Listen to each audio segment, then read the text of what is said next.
Olá, meu irmão, seja bem-vindo a mais uma palestra sobre o tema Rumos da Família. Esta já é a quarta palestra de um ciclo de 6 palestras. Se você perdeu as outras 3, vá lá, corra no YouTube e assista para que você esteja inteirado do assunto que nós estamos tratando aqui nesse seminário tão importante, idealizado aí pela Igreja Presbiteriana Santo Eterno, com a parceria da Igreja Íbero Brasileira, do pastor Aécio. Um abraço a todos os nossos irmãos da Igreja Íbero e também a todos os irmãos que não fazem parte dessas duas igrejas, mas que estão assistindo essas palestras tão importantes pelo YouTube, tá? O tema de hoje é a redenção. Lembra que nós estamos tratando de uma trilogia. Estamos falando sobre a criação, tratamos sobre a queda, 2 palestras falando sobre a queda, como que o mundo pós-queda, pós-pecado, ele enxerga a família, a instituição família. E agora nós vamos falar sobre a redenção. Eu tinha mais uma palestra sobre a queda, mas eu resolvi mudar, vou falar sobre redenção e como que a família pode ser redimida através da cruz de Cristo. Obrigado aos irmãos que assistiram a última palestra, foi uma bênção. Já temos vários testemunhos de irmãos que estão agradecendo, né, os temas, o conteúdo, enfim, tudo para a honra e glória do Senhor.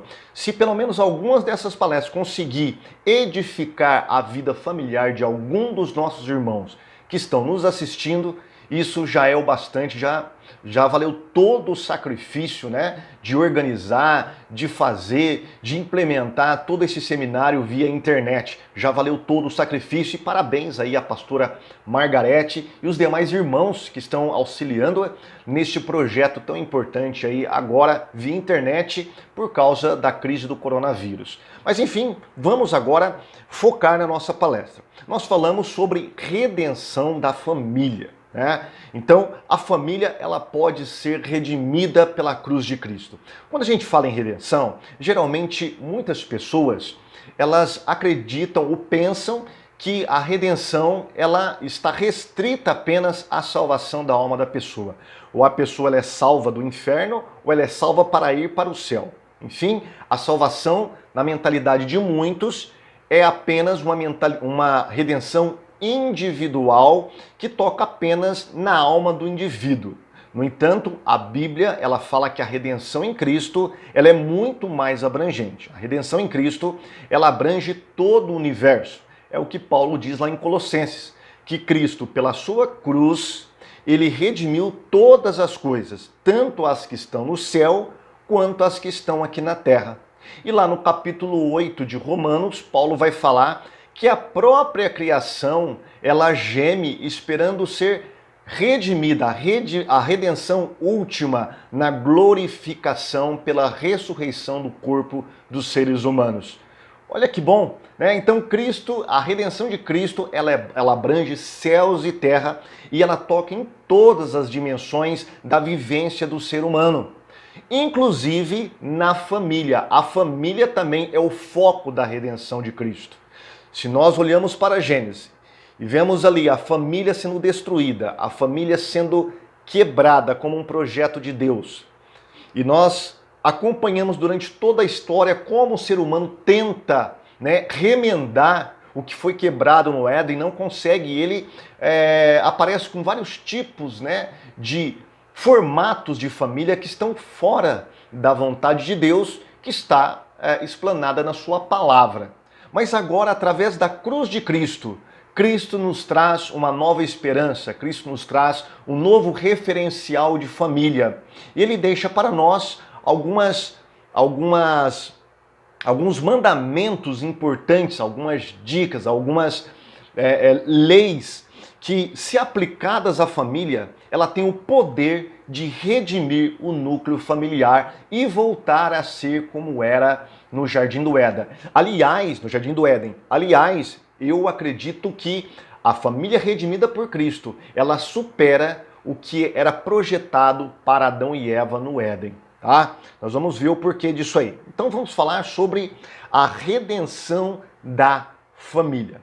Para falar sobre redenção da família, eu quero mostrar para você e começar falando sobre casamento judaico. né? Estamos falando sobre Bíblia, estamos falando sobre o Velho Testamento, né? Nada mais justo do que mostrar como que os judeus encaravam o casamento. Você está vendo aí nesse slide o que os judeus chamam de rupá, ou seja, é a tenda na qual os noivos vão adentrar para realizar a cerimônia de casamento. O rabino, então, fica ali próximo a essa tenda, né, os noivos ficam debaixo dessa tenda e ali é realizado o casamento judaico com todo o ritual próprio, peculiar, né, da cultura judaica. Eu não quero trazer aqui tudo sobre cultura judaica a respeito do casamento, mas eu quero meditar com você sobre a simbologia do rupá. Tá? O rupá é essa tenda aberta. E por que ela é aberta? Ela poderia ser fechada, mas ela é aberta por quê? Porque isso traz um simbolismo para o casamento judaico. Para o judeu que está casando, o rupá significa que esse casamento agora, ele deve ser construído, ele deve ser edificado através da obediência à Torá, da obediência à palavra de Deus.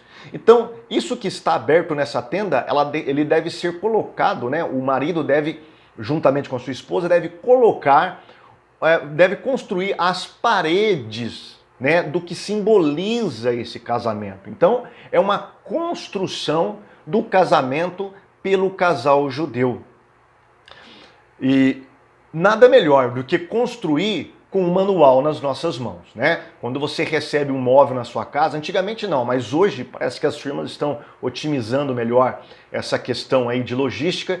Então, os móveis, às vezes você compra lá uma mesinha, compra uma estrutura para colocar uma TV, ela vem dentro de uma caixa toda desmontada. E vem junto dela um manual para você mesmo montar esse móvel, essa peça aí que vai talvez ser colocada na sua sala como um embelezamento ou como um suporte para uma TV, por exemplo. Eu recebi na minha casa um suporte de TV e quando eu fui abrir não estava montado, estava todo desmontado e junto dele um manual. E aí eu e os meus filhos tivemos que quebrar a cabeça para montar essa peça, essa estrutura. É claro que alguns parafusos sobraram, não sei por que sobraram, deve ter vindo a mais esses parafusos, né? Mas enfim, todas as vezes que você quer montar, quer construir alguma coisa, você tem que ter um manual. E a Bíblia, ela fala que nós devemos então construir o nosso casamento a partir da palavra de Deus. Então, quais são as ferramentas, os elementos que a palavra de Deus dispõe para que nós possamos construir um casamento saudável, um casamento que seja agradável a Deus e à sua vontade? A Bíblia, ela traz alguns princípios para nós, para aplicarmos ao nosso casamento. A Bíblia, então, é o manual de construção. Se estamos construindo um casamento para ser um casamento saudável, um casamento abençoado, um casamento que traga paz e espelhe a glória de Deus para as pessoas que estão ao nosso redor, nada mais justo, nada mais certo e correto do que irmos à palavra de Deus. Então a palavra de Deus é o nosso manual do qual nós iremos então utilizar para poder edificar a nossa vida familiar, tá bom? Este manual, ele tem um livro específico, com um capítulo específico, com versículos específicos, que nos dá princípios para edificarmos o nosso casamento, tá? Para colocarmos o nosso casamento debaixo da vontade e dos princípios divinos colocados para os seres humanos para poder construir os seus casamentos de modo abençoado. Eu estou falando do livro de Efésios. Efésios, ele tem 2 capítulos que vai tratar sobre a família, especificamente sobre a família. O capítulo 5, que vai do versículo 1 até o último versículo, e depois o capítulo 6, que vai falar sobre os pais, a relação entre pais e filhos, que nós não vamos tratar nesta palestra de hoje. Vamos nos restringir aqui apenas ao trato, né, a relação entre marido e esposa dentro do casamento. A relação entre pais e filhos ficará para a próxima palestra, tá bom? Então vamos dar uma lida nesses versículos? Muito bem, eu peguei minha Bíblia, estou com a minha Bíblia aberta. Se você tem a sua Bíblia aí, o seu celular, smartphone, iPhone aí, você pode acessar a sua Bíblia também. Capítulo 5 de Efésios.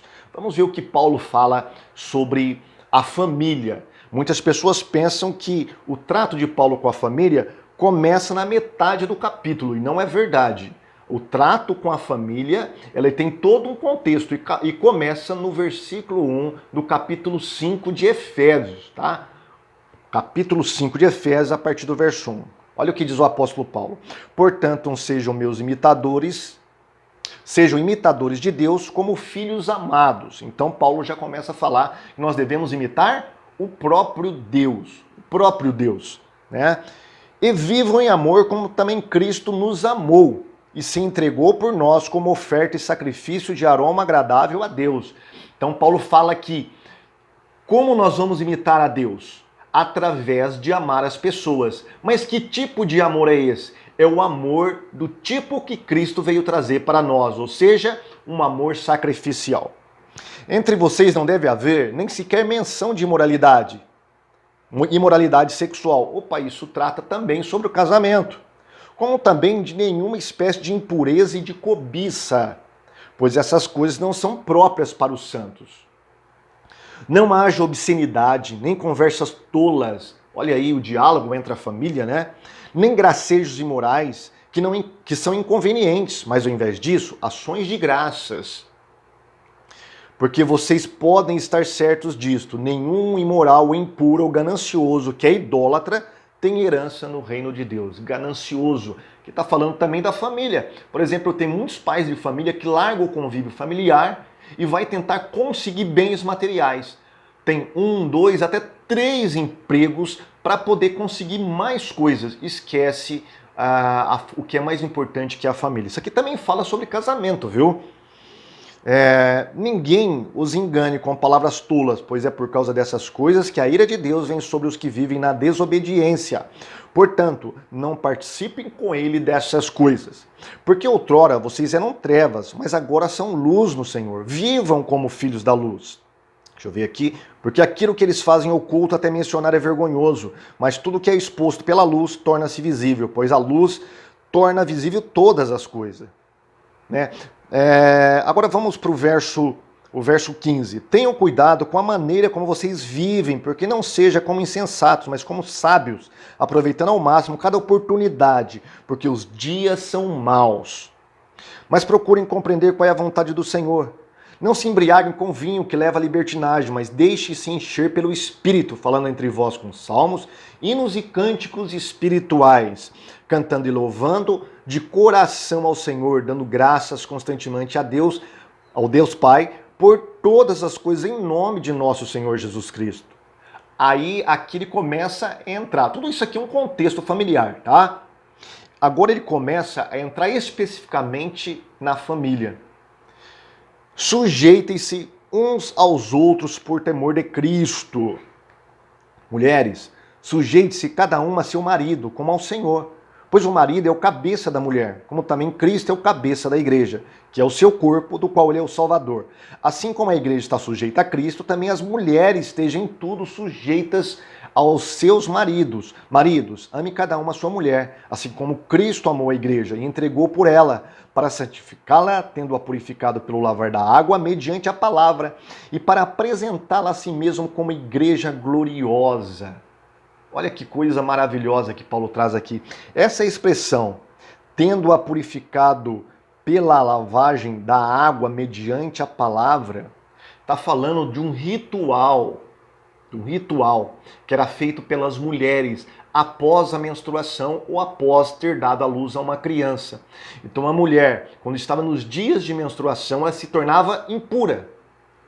Então ela esperava um certo tempo, 5 dias, 7 dias, de acordo aí com o biológico de cada mulher, né? E depois mais 7 dias. Quando acabava a fase menstrual, ainda esperava 7 dias para que o casal pudesse se tocar. O homem não podia tocar na mulher enquanto isso, tá? Porque senão ele se tornava impuro de acordo com a lei de Moisés.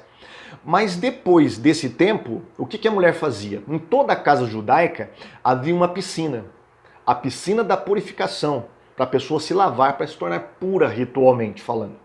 Então a mulher, ela se banhava, tá? Ela mergulhava, nem o cabelo poderia ficar para fora, ela tinha que mergulhar totalmente nessa água, e depois quando ela saía dessa água, aí sim ela era considerada pura pela lavagem da água. Olha o que Paulo está falando aqui, que Jesus Cristo pegou uma igreja impura, pessoas impuras, transformou essas pessoas, lavou-as pela palavra dele, que a palavra purifica, e agora ele pode contrair o matrimônio com esta igreja. Olha que coisa maravilhosa que estamos vendo aqui, Paulo aplicando esses costumes judaicos, né, da lei judaica, na relação entre Cristo e a sua igreja.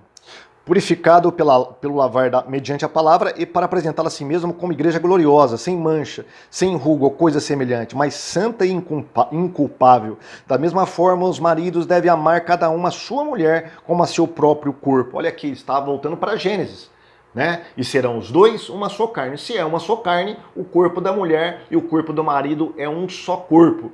Se você ferir a sua mulher, você está, na verdade, ferindo-se a si mesmo, tá bom? Quem ama a sua mulher, ama a si mesmo. Além do mais, ninguém jamais odiou o seu próprio corpo. Antes o alimenta e dele cuida, como também Cristo faz com a igreja, pois somos membros do seu corpo. Por essa razão, o homem deixará pai e mãe e se unirá à sua mulher, e os dois tornarão uma só carne. Esse é um mistério profundo. Refiro-me, porém, a Cristo e à igreja. Nós vamos falar um pouquinho sobre isso, tá? Portanto, cada um de vocês também ame a sua mulher como a você mesmo, e a mulher trate o marido com todo respeito. Aqui nós temos dois princípios basilares do sucesso do casamento, tá? Primeiro princípio é o amor do esposo pela esposa, e o segundo princípio é a sujeição da esposa pelo esposo. Eu sei que essas palavras hoje, elas ganharam significados completamente diferentes, tá? A semântica foi modificada, então às vezes quando as mulheres ouvem essa palavra sujeição aos seus maridos, dá até calafrio, né? Por quê? Porque a sociedade está colocando uma carga semântica deturpada sobre a palavra sujeição, principalmente a respeito do casamento. Sujeição, ela soa como opressão, mas nós veremos que isso não tem nada a ver com o que Paulo está ensinando aqui na palavra de Deus. E o amor? O amor também sofreu modificações. Quando falamos em amor, falamos de sentimento, falamos de afeto, né? Nós vimos nas palestras anteriores como que os juristas estão trabalhando muito com a palavra afeto como um fundamento do casamento moderno. Mas será que o afeto, ele é o suficiente para segurar um casamento? A palavra de Deus diz que não. Então vamos trabalhar esses dois princípios, o princípio do amor e da sujeição, tá bom? Para entendermos um pouquinho a palavra de Deus, nós temos que ter alguns princípios para entendê-la, tá? Um desses princípios é a interpretação teológica da passagem, a interpretação do contexto histórico e a interpretação literária daquela passagem, daquele texto que está ali sendo lido. Bom, vamos então aplicar isso em Efésios para entender um pouquinho o que Paulo está falando? Rapidinho, tá? Não vai durar muito, vamos entender rapidinho aí, tá? Bom, o contexto teológico da Bíblia. O que a Bíblia fala sobre o casamento, sobre o homem e a mulher? Nós já vimos em outras palestras, principalmente na primeira palestra, que eu falei bastante, né, sobre a criação do homem e da mulher, e do casamento, no qual Deus junta esses dois seres tão diferentes para se tornar uma só carne.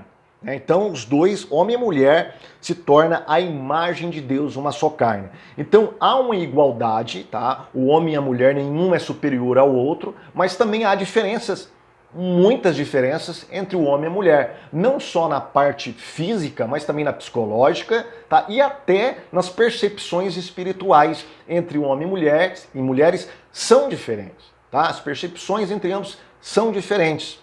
Então nós temos o que eu chamo de dialética do casamento. A dialética era um modo dos gregos dialogarem, né, conversarem, argumentarem. Então tinha dois argumentos, um diferente do outro, tá? Então as pessoas estavam conversando, uma tinha o que era chamado de tese e a outra de antítese. Então, uma tinha um argumento e outro um argumento contrário, diferente deste primeiro argumento. O primeiro chamava tese e o segundo antítese. Quando esses dois argumentos se juntavam, aí produzia um novo argumento, que era chamado de síntese. Então, a tese e a antítese, ao se juntarem, dois argumentos diferentes, ao se juntarem, produzia um segundo elemento, um terceiro elemento, um terceiro argumento que era a síntese. Tá? Essa questão de dialética é muito importante na filosofia. Então o casamento, de certo modo, resguardado as devidas proporções, ele também tem uma dialética. Olha, o homem completamente diferente da mulher. Quando ele se junta, ele se transforma num terceiro ser, num terceiro elemento, que é o homem, o Adão, né? Agora, o homem no casamento, os dois como uma só carne. Então o homem e a mulher se complementam, tá? Lembra que eu falei para vocês da distribuição dos atributos de Deus no ser humano? Deus distribui alguns atributos que têm predominância na mulher e outros que têm predominância, nos homens. Tá? Nos homens, por exemplo, a liderança, o poder, a força, né? Tudo isso representa atributos de Deus Todo-Poderoso. E na mulher, o amor, o cuidado, a sensibilidade, tudo isso representa atributos de Deus que é repartido entre os seres humanos. As mulheres têm predominância de certos atributos de Deus e o homem tem predominância de outros tipos de atributos divinos, mas eles se completam. Então, quando o homem e a mulher elas se juntam, o que está acontecendo aí? Os atributos divinos estão se juntando, estão se complementando e essa é a vontade de Deus para o nosso casamento. Vamos prosseguir. Em Gênesis 2:1 diz, não é bom que o homem esteja sozinho, vou fazer uma adjutora, né? Alguém que ajude e complete ele. Essa palavra ajudar ou auxiliar é uma palavra que está no meio militar. É ajuda de um contingente militar que vai socorrer, tá? Por exemplo, um exército.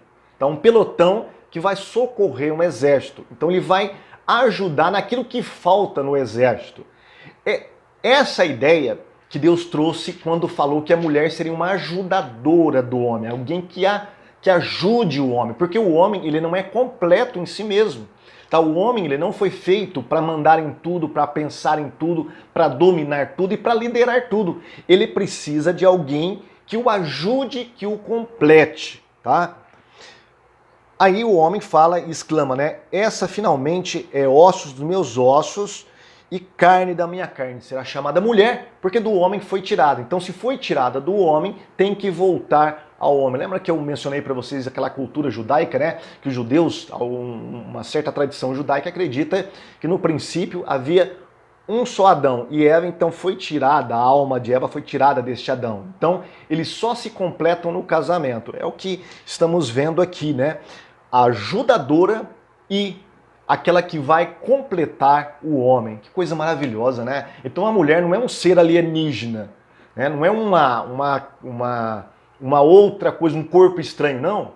Ela é o corpo seu, é o seu corpo, é osso dos seus ossos e carne da sua carne e também faz parte de você. Se você não gosta da sua mulher, você não está gostando de você mesmo, né? Se você acha defeitos na sua esposa, olhe para você, que você tem os mesmos defeitos que ela também. Jesus falou, não adianta você tentar limpar o rosto do seu irmão, né, de um cisquinho, sendo que o seu está lotado de poeira. Então, limpa primeiro o seu olho, para depois limpar o olho da sua esposa, né, e vice-versa também, tá? Porque os dois são uma só carne, um só ser, o único Adão que Deus criou, homem e mulher, macho e fêmea. Vamos prosseguir. Há também uma conspiração matrimonial. Você já percebeu que a palavra matrimônio tem a ver com mulher? Vem de madre, aquela mãe, a que dá a luz, ao contrário de patrimônio. Patrimônio tem mais a ver com bens materiais, né? E matrimônio tem a ver com casamento. Então a mulher, realmente, como eu falei na primeira palestra, ela foi colocada para edificar o casamento, edificar a sua casa. Daí a importância do matrimônio. Então, Tem que haver uma conspiração matrimonial entre homem e mulher. A palavra conspiração, no seu radical, ela significa respirar juntos. Respirar juntos. Então, o homem e a mulher têm que conspirar neste matrimônio, respirar juntos, ter a mesma linha de pensamento, né? Serem líderes, serem um só pensamento, um só cérebro. Deus não colocou dentro do casamento duas cabeças. Tá? É uma só cabeça, com um só corpo. Tá? Quem lidera é a cabeça, mas quem sustenta a cabeça? O corpo. Então você perceba que Deus faz um depender do outro. Que coisa maravilhosa. Que coisa bonita, né, irmãos? Cumplicidade, é o que está escrito em 1 Coríntios 11, 11, 12. Né? No Senhor, todavia, a mulher não é independente do homem, nem o homem independente da mulher. Pois assim como o homem proveio a mulher proveio do homem, também o homem nasce da mulher, mas tudo provém de Deus. Então, um é dependente do outro. O único aqui nessa história que não é dependente é o próprio Deus, que não depende de ninguém, mas todos nós dependemos dele. E nós dependemos também uns dos outros. Ninguém é dependente. Então há uma cumplicidade no matrimônio entre o homem e a mulher. Há uma complementação. Olha o que Paulo diz ainda em 1 Coríntios capítulo 7, 1 ao 5. A mulher não tem autoridade sobre o próprio corpo, mas sim o marido. Da mesma forma, o marido não tem autoridade sobre o seu próprio corpo, mas sim a sua mulher. Isso é importante, porque está falando de relação marital. A relação sexual entre o homem e a mulher. E o sexo foi colocado por Deus como algo sagrado no casamento. O sexo não é algo vergonhoso. O sexo não é algo impuro. Ele só se torna impuro quando ele foge dos padrões que Deus deixou para nós. Dentro do casamento, ele é chamado de sagrado, sagrado matrimônio, como está lá em Hebreus, né? Ele fala que de todas as coisas, seja considerado sagrado o matrimônio, o leito sem mácula, né? Então o leito santo, ele é abençoado por Deus. Deus tem prazer quando um casal, um homem e a mulher, têm relações sexuais. Por que isso? Porque é na relação sexual que o homem e a mulher, eles se tornam de fato, né? Assim, literalmente, uma só carne. E o sexo traz muitas bênçãos para o casamento. Tá? Você pode medir, o sexo, ele é o termômetro de um casamento. Se um casamento não está indo bem, muitas vezes, tá, a relação sexual do casal não está nada bem. Tá? Quando o sexo vai bem entre o casal, quando o casal tem uma vida sexual abençoada, né, ativa e constante, o lar é uma maravilha, é uma paz tremenda, né? Eles se amam, se entendem, né? Se abraçam, é uma coisa maravilhosa. Mas quando não há este elemento tão importante no casamento, aí alguma coisa está errada, né? E aí o casamento é visivelmente desajustado. Agora entra uma outra questão aqui, tá? Porque muitas mulheres fazem disso uma arma contra o marido. Né? Deixa o marido de jejum sexual. Ele não comprou a roupa que eu gosto? Ele não lembrou do meu casamento? Tá bom, tá? Pode deixar. Você vai ficar uma semana de castigo, tá? Você vai ficar 15 dias de castigo. Minha irmã, você está errada. Olha o que diz a palavra de Deus. A mulher não tem autoridade sobre o seu próprio corpo, mas sim o marido. Só há uma ocasião em que eles podem se afastar desta vida, que é para se dedicar à oração, diz o apóstolo Paulo. Na época judaica, na cultura judaica, eles ficavam, dentro de um mês, eles ficavam 2 semanas afastados por causa dos dias menstruais da mulher, né? Das datas de menstruação. Então, eles se afastavam, não tocavam um ao outro e depois eles poderiam se unir após a purificação da mulher. Paulo, ele não vai falar sobre isso, não vai trazer essa cultura judaica para dentro da igreja gentia, mas ele vai falar sobre a oração. É salutar que o casal dedique alguns dias de oração, mas Paulo deixa bem claro, olha, não deixe isso se prolongar muito, não deixe isso sair fora dos limites, porque Satanás pode tentar vocês, tá? E desajustar o casamento. Tá? Há muita espiritualidade tóxica sendo ensinada pela internet por algumas pessoas. Eu mesmo conheço um casal cuja esposa é hiper espiritual, mas é uma espiritualidade tóxica.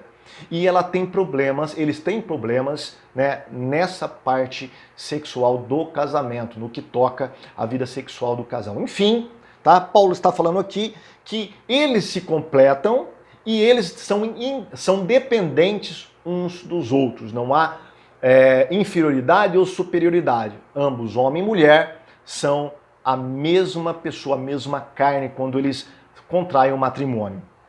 Vamos prosseguir. Vamos ver agora, nós vimos o contexto teológico, tá? A Bíblia fala isso sobre o casamento, ela traz todo esse contexto sobre o casamento para nós entendermos o que Paulo está falando em Efésios. Agora vamos ver o contexto histórico da época, né?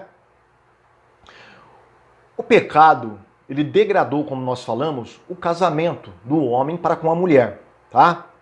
A família na época de Paulo não era uma família que se pautava exclusivamente, literalmente, pela palavra de Deus. Tá? Lembra da segunda palestra que eu falei com vocês sobre a história da família? Né? Vários modelos de família que o homem veio criando, até mesmo na época bíblica com a poligamia, que começa com Lameque, lá no capítulo 4 de Gênesis. Né? Agora chega na época de Paulo, tá? A família estava um pouco fora do padrão de Deus. Havia uma dominação e uma liderança excessiva do homem sobre a mulher. E havia uma sujeição, tá, doentia da mulher para com o homem. Então veja bem, quem que dominava? Era o pai, o marido, que se tornava o senhor. Essa palavra senhor no Antigo Testamento é Baal. Né? Então as mulheres, elas tinham o seu marido como o seu senhor. Pedro vai falar aí sobre Sara a respeito de Abraão, que chama Abraão de senhor, sujeitando-se a ele. Né? E as esposas, os filhos e os escravos eram aqueles que eram dominados. Então existiam aqueles que dominavam e os que eram dominados. Nós estamos falando aqui de liderança bíblica. Estamos falando, tá, de um arranjo que havia nos casamentos feito pela sociedade da época. Muito bem. Olha como que a mulher era tratada, tá, na época de Paulo, tanto na cultura judaica quanto na cultura greco-romana.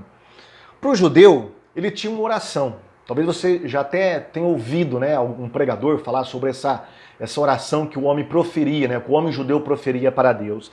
Graças te dou a Deus, pois não nasci gentil, não nasci escravo e não nasci mulher. Então era motivo de orgulho para o judeu não ter nascido mulher, porque para ele era um motivo de depreciação. Ele se sentia inferior sendo mulher. Então veja bem, esse sentimento de inferioridade era causado pela própria cultura, muitas vezes, né, machista, colocada pelos homens ali sobre as mulheres naquela época, tá? E os gregos? Os gregos falavam o seguinte, olha, as mulheres deveriam ver o mínimo possível, ouvir o mínimo possível e perguntar o mínimo possível. Eu estou sentindo que alguns irmãos já estão coçando aí as mãos, né, coçando a língua aí para falar, olha, por que a minha mulher não nasceu grega, né? A minha mulher podia ter nascido grega para que ela pudesse cumprir esses mandamentos dos gregos aqui. Mas veja bem, isso é uma depreciação da mulher, tanto na cultura judaica quanto na cultura grega. E a gente, observando, né, essas duas culturas e comparando com os dias atuais, nós iremos perceber uma inversão destes mandamentos culturais aqui entre a época de Paulo e a nossa época. Por exemplo, nos dias de Paulo, qual que era a ofensa cultural? Como que Paulo conseguiu ofender a cultura da época, tanto judaica quanto grega?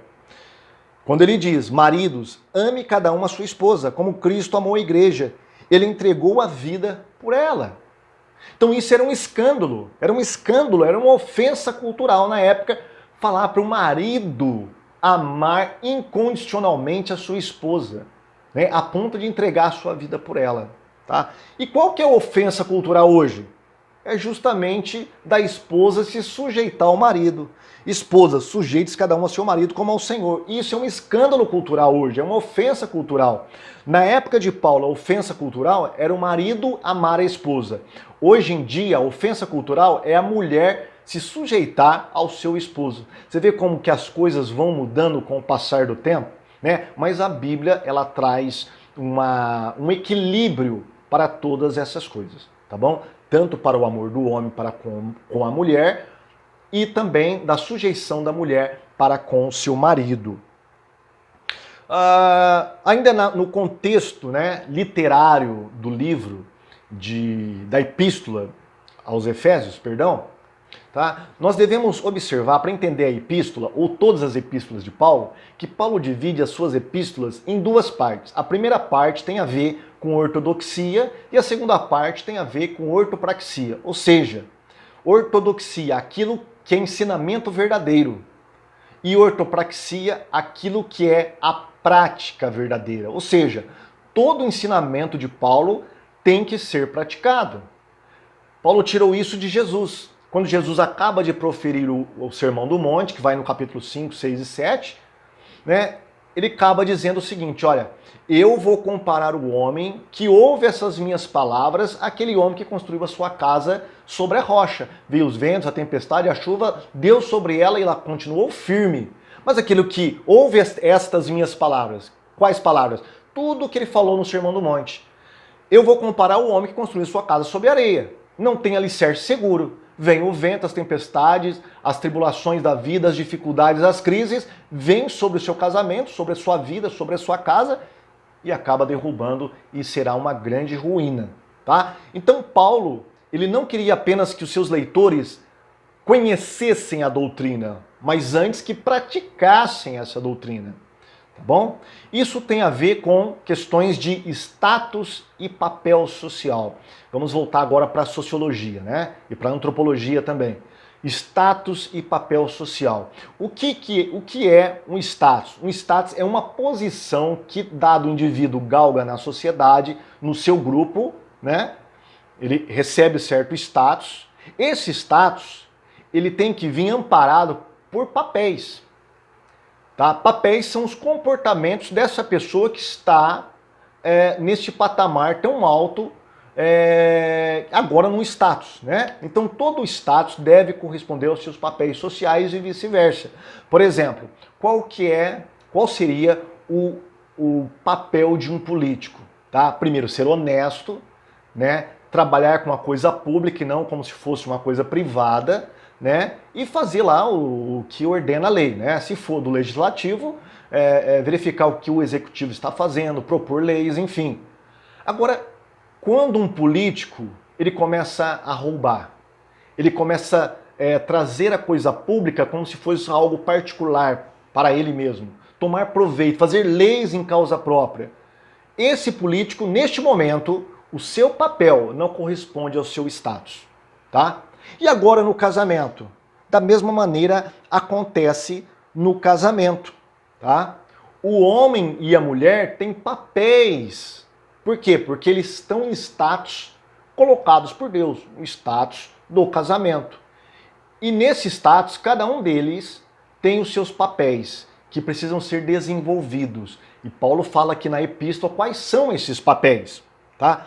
Primeiro, o papel da mulher é o papel de ajudadora, ou seja, auxiliadora, né? A mulher está ali para auxiliar o ser humano, ou melhor, auxiliar o homem. Eu não sei se você lembra, na primeira palestra eu falei sobre os retratos da Trindade no casamento. E um desses retratos tem a ver com o papel da mulher, né? A mulher faz as vezes do Espírito Santo. Assim como a mulher é a ajudadora do homem, o Espírito Santo é o ajudador da igreja, aquele que vem no auxílio da igreja, né? Aquele que vem ajudar a igreja. A mulher, como ajudadora, ela também é uma consoladora. O Espírito Santo é o nosso consolador. O que é o consolador? É aquele que vem nas horas de aflição aliviar a carga, aliviar as aflições, aliviar a dor, né? Tentar trazer com palavras, né? Alguma recompensa, algum alívio para uma pessoa ou para ela mesma, né? No caso, ou para outra pessoa que está precisando. Então o consolador é justamente isso. A mulher faz este papel, o papel do Espírito Santo no casamento, como ajudadora e consoladora do seu marido, tentando aliviar a dor, o sofrimento e a crise do seu marido. No entanto, muitas vezes esse papel está invertido. As mulheres, ao invés de serem ajudadoras, elas são as causadoras desses males, dessas aflições, dessas dores para o seu próprio marido. Ela não está ajudando a levar a carga, está colocando mais carga sobre o seu esposo, sobre o seu marido. É a mulher nécia que fala Provérbios, que nós iremos ler daqui a pouco, tá bom? A mulher, ela foi colocada para ajudar o homem na liderança, tá? Ela foi colocada para ajudar o homem a governar essa terra.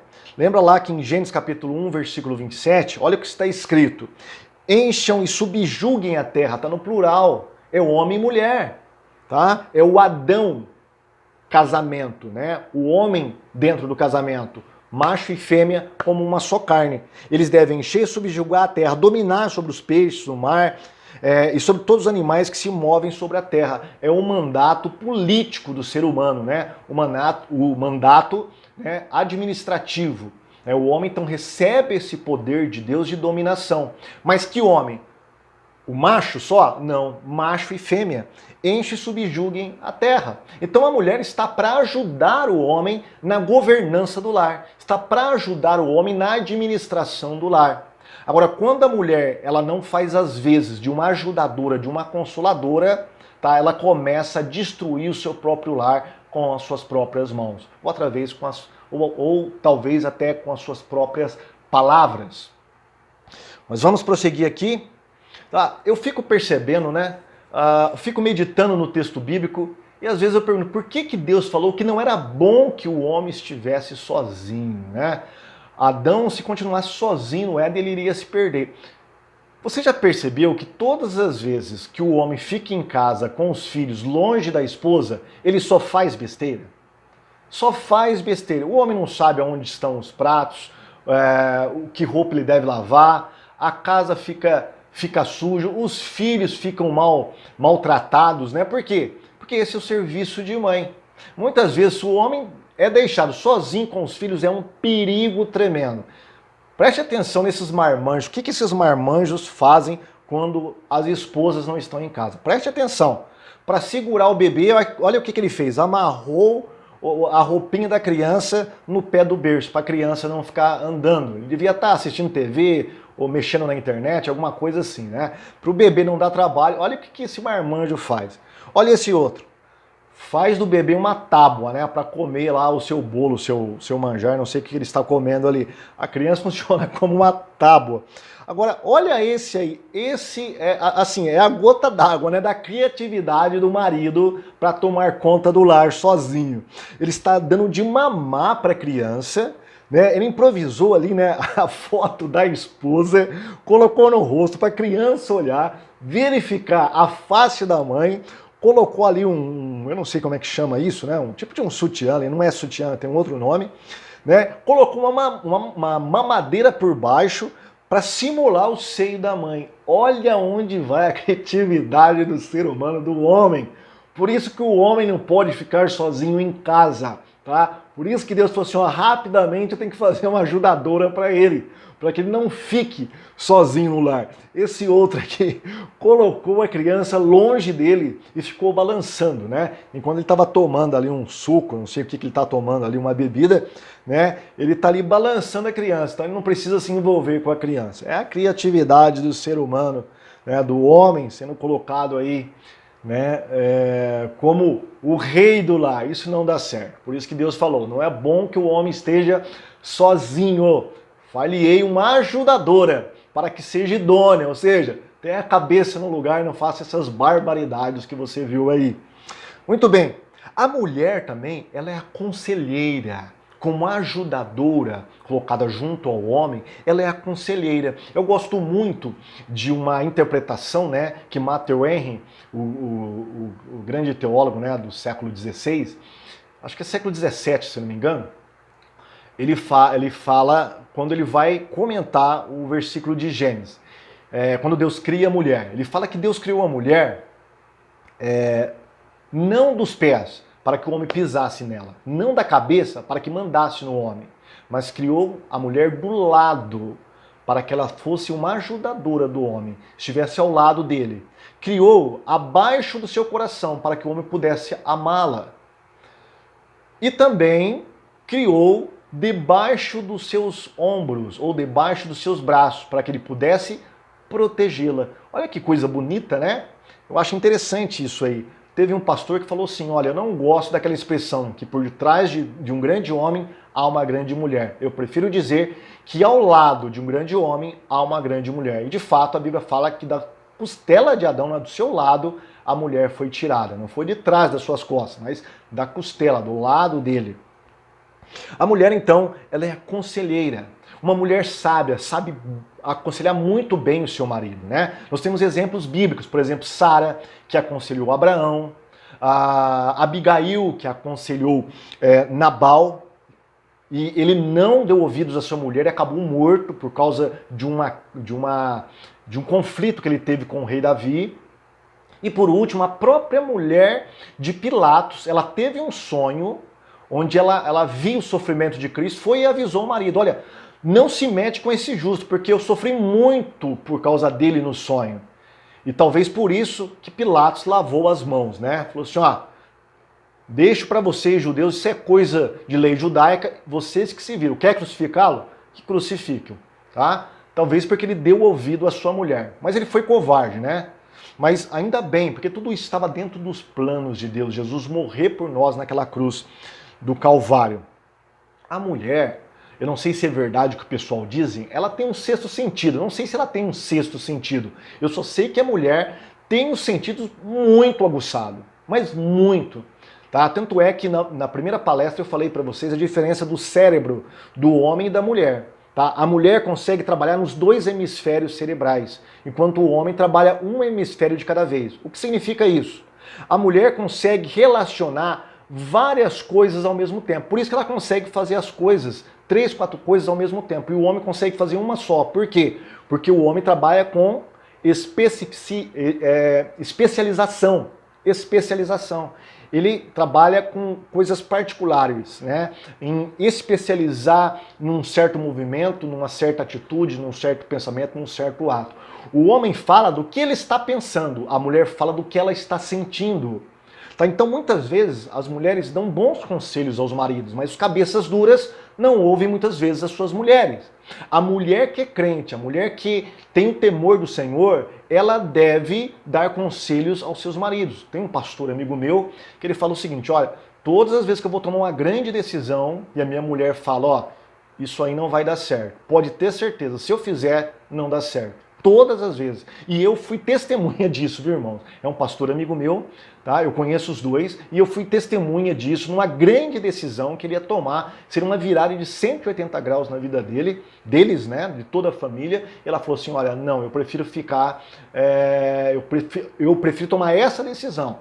E aconselhou, né? E ele, por N motivos, também deu ouvido à sua mulher. E hoje nós percebemos que realmente foi a decisão mais sábia, foi a decisão dela. Se ele tivesse tomado a decisão que ele, a princípio, tinha proposto e que eu tinha dado o aval, né, talvez ele estaria em maus lençóis agora. Então a mulher, ela é conselheira do homem. Que bênção que nós temos mulheres que são tementes a Deus e conselheiras, mas que tristeza de muitos homens que não têm essas mulheres, que não conhecem o Senhor e não podem dar bons conselhos aos seus maridos. Mulher, como é que você está aconselhando o seu marido? E marido, você está ouvindo a voz de conselho da sua esposa? Não seja cabeça dura, rapaz. Tá? Sua mulher, ela foi projetada. Lembra que eu falei que a mulher foi projetada como um invento de engenharia, algo bem complexo, tá? E nessa complexidade toda está essa questão do sentimento onde elas têm um instinto muito mais aguçado do que o homem. A mulher também é encorajadora do marido. Lá em Provérbios 14, verso 1 diz, a mulher sábia edifica a sua casa, mas com as próprias mãos a insensata derruba a sua. Então a mulher, ela tem o poder, né, de derrubar ou de edificar a sua casa. Dependendo da atitude, dependendo das palavras, dependendo do jeito da mulher em casa, dentro do lar, ela encoraja ou ela detona o seu marido. Veja bem, o marido, tá? O homem, de modo geral, ele tem alguns princípios, né, básicos que formam a identidade deste homem. Um deles é a questão da independência, tá? Da autonomia, tá? Do poder, da conquista. Tá? Isso está básico dentro de cada homem. Tá? O homem ele quer conquistar, ele quer vencer, ele é autônomo, independente. Tá? Ele foi feito para estar nesta liderança por Deus.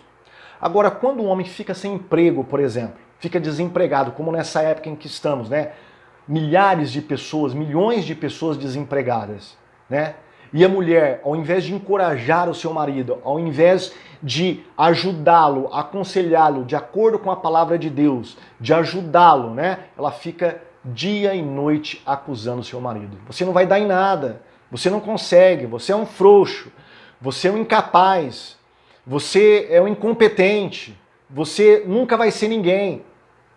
Meu irmão, você está destruindo o seu marido, para com isso, você está destruindo o seu casamento. Você pensa que você está atingindo o seu marido, não. Como os dois são uma só carne, isso está indo e voltando em você, você está acabando com o seu casamento. Ao contrário, a mulher sábia, ela encoraja o seu marido. Olha o que diz Provérbios capítulo 12, versículo 4. A mulher virtuosa é a coroa do marido, mas aqui o envergonha é como podridão nos seus ossos. Diz uma versão, é como câncer em sua carne, em seus ossos. Então a mulher virtuosa é a coroa do marido, né? Todas as pessoas consegue ver o marido como uma pessoa virtuosa, por quê? Porque a mulher é aquela que adorna o marido, aquela que é o enfeite do marido, né? É ela que está por trás nos seus conselhos, nos seus encorajamentos. O grande filósofo, teólogo e apologista, Dr. William Lane Craig, ele dá um testemunho muito interessante de como ele se tornou o maior apologista vivo hoje em dia. O Dr. William Craig tem 2 doutorados, um na Alemanha e outro na Inglaterra, um de teologia e outro de filosofia. E ele é o maior apologista vivo da fé cristã hoje em dia. Ele já debateu com todos os ateus da face da terra. Imagine, assim, o ateu mais top, tá? Aquele tá lá, o mais top. Ele já debateu. E não só debateu, mas colocou esses ateus, colocou-os no bolso, né? Esses ateus comeram na mão do Dr. William Lane Craig. Mas como que começou o ministério deste homem? Através do incentivo da sua esposa. Então ele tinha que ir para a Inglaterra, para a Alemanha, estudar filosofia, e ele tinha que fazer uma reviravolta na sua vida e na sua vida familiar. E ele levou esse problema à sua esposa, né? A sua esposa, ao invés de criticá-lo, ao invés de ficar choramingando, ela viu a missão do marido e se submeteu à missão do marido. E encorajou, né, a ir fazer a faculdade de filosofia, depois fazer a faculdade de teologia. Os dois andaram juntos e hoje o ministério dele é uma bênção para a igreja em todo o mundo, né? Imagine você, uma pessoa que é uma sumidade em termos de combater o ateísmo e defender a fé cristã, Dr. William Lane Craig, tá? Mas tudo começou, seu ministério começou através do conselho da sua esposa, da observação perspicaz da sua esposa, que ela era uma mulher que estava como uma mulher de Provérbios, né, 31. Provérbios 31, aquela mulher que é difícil de encontrar, mas quando o homem encontra uma bênção do Senhor. Vamos dar uma olhadinha em alguns textos que a Bíblia fala sobre a mulher? Provérbios 31, que eu acabei de falar. Uma esposa exemplar, feliz quem a encontrar. Outras versões diz, esposa, né? Uma esposa ideal. Quem pode encontrar uma esposa assim? É muito mais valiosa que os rubis. Seu marido tem plena confiança nela e nunca lhe falta coisa alguma. Ela só lhe faz o bem e nunca o mal, todos os dias da sua vida. Seu marido tem plena confiança nela. Provérbios 31:30 fala por que o marido tem confiança nela, por que os filhos, né, e o seu marido sempre está elogiando. É que a beleza é enganosa e a formosura é passageira, mas a mulher que teme o Senhor será elogiada. É essa mulher que nós acabamos de ver do versículo 10 ao 12, agora o escritor fala dela no versículo 30. Não é uma mulher qualquer, não é uma mulher inteligente, é simplesmente a mulher sábia. E sábia por quê? Porque ela é temente a Deus. E o temor do Senhor é o princípio da sabedoria. Você quer ser sábio, irmã? Você quer ser temente a Deus? Então ouve o que Deus está dizendo na palavra dele a respeito do seu casamento. Se submeta à palavra de Deus antes de se submeter ao seu marido, tá? E você será como a mulher de Provérbios. Olha ainda Provérbio 19:14. Casas e riquezas herdam-se dos pais, mas a esposa prudente vem do Senhor. Percebeu? É do Senhor, é em Deus que a mulher se torna virtuosa, é em Deus que a mulher se torna elogiável, é em Deus que a mulher se torna uma mulher que faz todo o bem todos os dias para o seu marido, para os seus filhos, para o seu lar. Provérbios 18:22. Quem encontra uma esposa encontra algo excelente, recebeu uma bênção do Senhor. Então a mulher de Provérbios, ela se torna uma bênção na vida do marido, porque ela vem do Senhor. Quem encontra uma esposa encontra algo excelente, maravilhoso, supremo, né? Ele recebeu uma bênção do Senhor. Mas por um outro lado, meus irmãos, olha a mulher que não é sábia. Olha o que a mulher que não está no temor do Senhor, olha o que ela faz. Provérbios 14:1. A mulher sábia edifica a sua casa, né? Aquela que está no temor do Senhor. Aquela que entregou a sua vida para Deus, que se submete à palavra de Deus. Mas com as próprias mãos, a insensata derruba a sua. Está no poder da mulher edificar ou destruir o seu lar. Tá? O homem tem culpa nisso? Tem culpa nisso. Mas a mulher foi colocada como uma estrutura.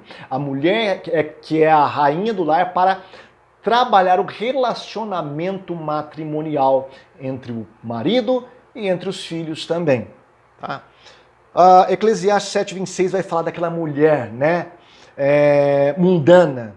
E descobri que é mulher que age como uma armadilha, cujo coração é uma total cilada e as mãos correntes ardilosas. É mais amarga que a morte. O homem que deseja agradar a Deus fugirá dela. Mas o que tem prazer no pecado, este lhe será presa fácil. Jovens, vocês que estão solteiros na igreja, cuidado. Veja com quem você está se relacionando.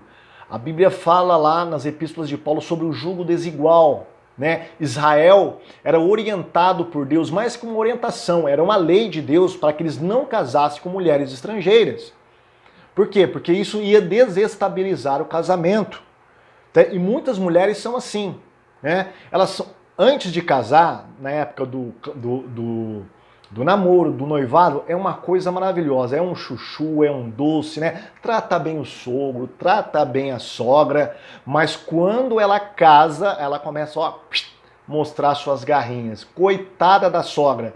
Eu sei de um exemplo vívido assim, tá? Ao redor dos meus relacionamentos de amizade. Eu conheço pessoas assim. Infelizmente, eu não posso falar o nome aqui, mas é assim, tá? Fuja dessa mulher. Observe como ela trata a mãe, observe como a sua namorada trata o pai, observe como ela é dentro do lar. Né? Se uma mulher que não está nem aí, não sabe cozinhar um ovo, fritar um bife, não arruma a casa dos pais estão sujas e ela deixa só a mãe fazer a faxina, opa, essa mulher que você quer para dentro do seu lar, é assim que ela vai te tratar. Tá? É a mulher lá de Eclesiastes, é uma mulher amargurada, uma mulher amargurada. Provérbios 11:22, como anel de ouro em focinho de porco, assim é a mulher bonita, mas indiscreta. O que significa indiscreta? Indiscreto é o sinônimo de intrometida, de tagarela, de linguaruda, de curiosa. Tá? É essa mulher. Não adianta a mulher ser bonita e ser indiscreta. Se uma mulher assim, ela tem que ter uma compostura, toda esposa ela tem que ter uma compostura, porque ela divide, né, a liderança com o marido de certa forma. Ela está para ser a sua adjutora, a sua auxiliadora, mas ela está ali para influenciar o seu marido. Tá? E quando a influência é ruim, o casamento vai por água abaixo. Exemplo, Adão e Eva. Eva tinha um poder enorme de influenciar Adão, e de fato influenciou Adão. E o casamento, olha, foi por água abaixo. Aliás, toda a humanidade, né, sofreu por causa disso. Provérbios 21:19, olha o que diz aí: melhor é viver no deserto do que com uma mulher briguenta e amargurada. Que coisa ruim, né? A mulher falando, falando, falando. O diálogo entre o casal é muito importante. E a mulher tem uma peculiaridade, qual seja, a de falar mais do que o homem, de falar muito. A mulher tem necessidade de falar, porque ela tem necessidade de relacionar-se. Tá? Ela precisa se relacionar emocionalmente, então ela fala mais. Existem alguns estudos aí que falam que a mulher fala mais, descobriram até uma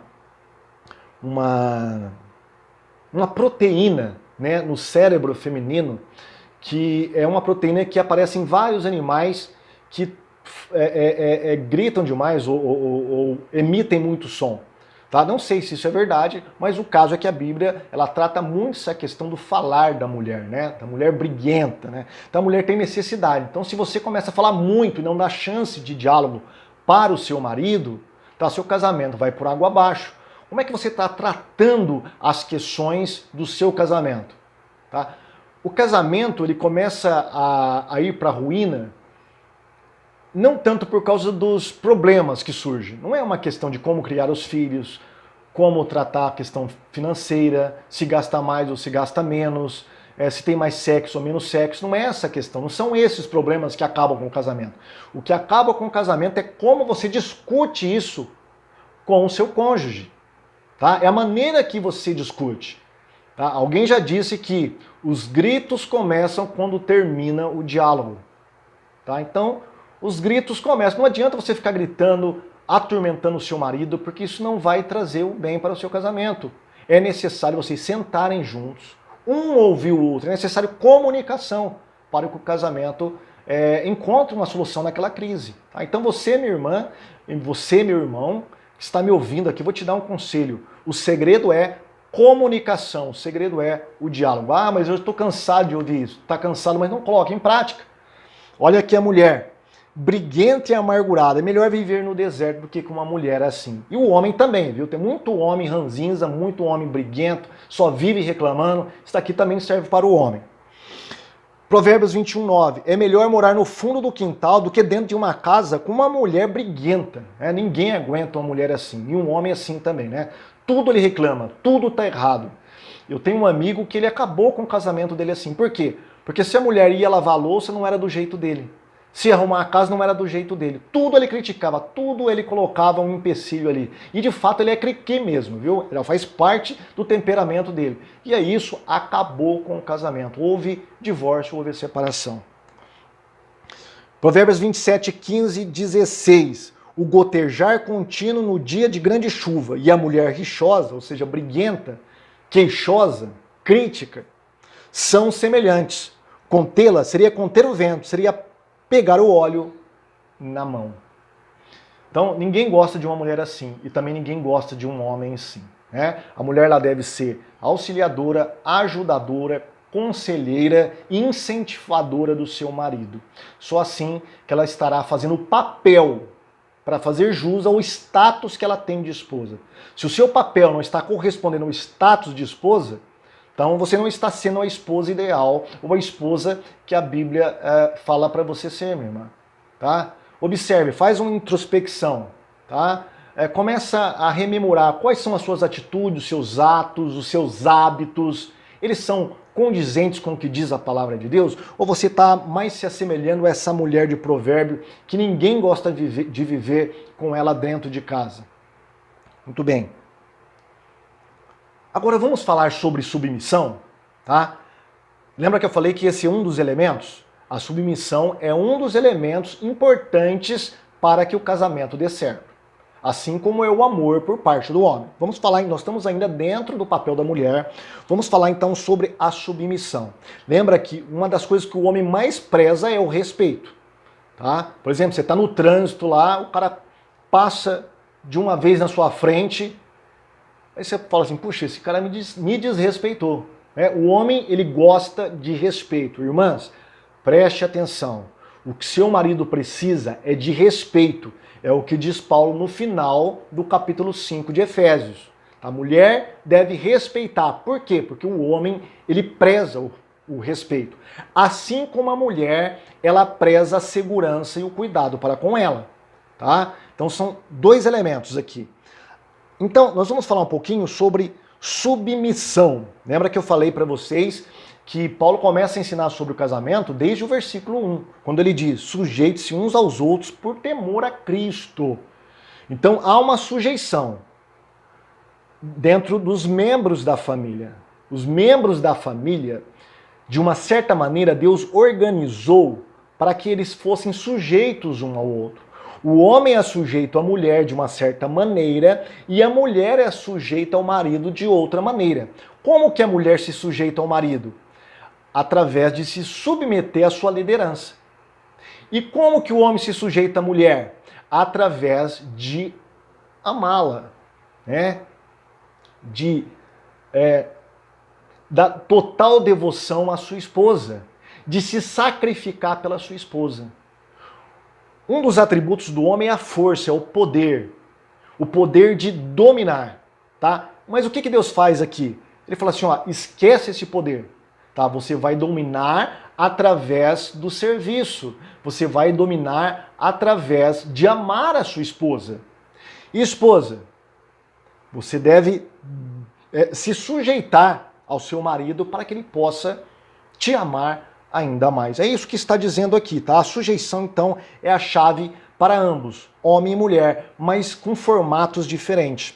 E é uma submissão voluntária, meus irmãos, tá?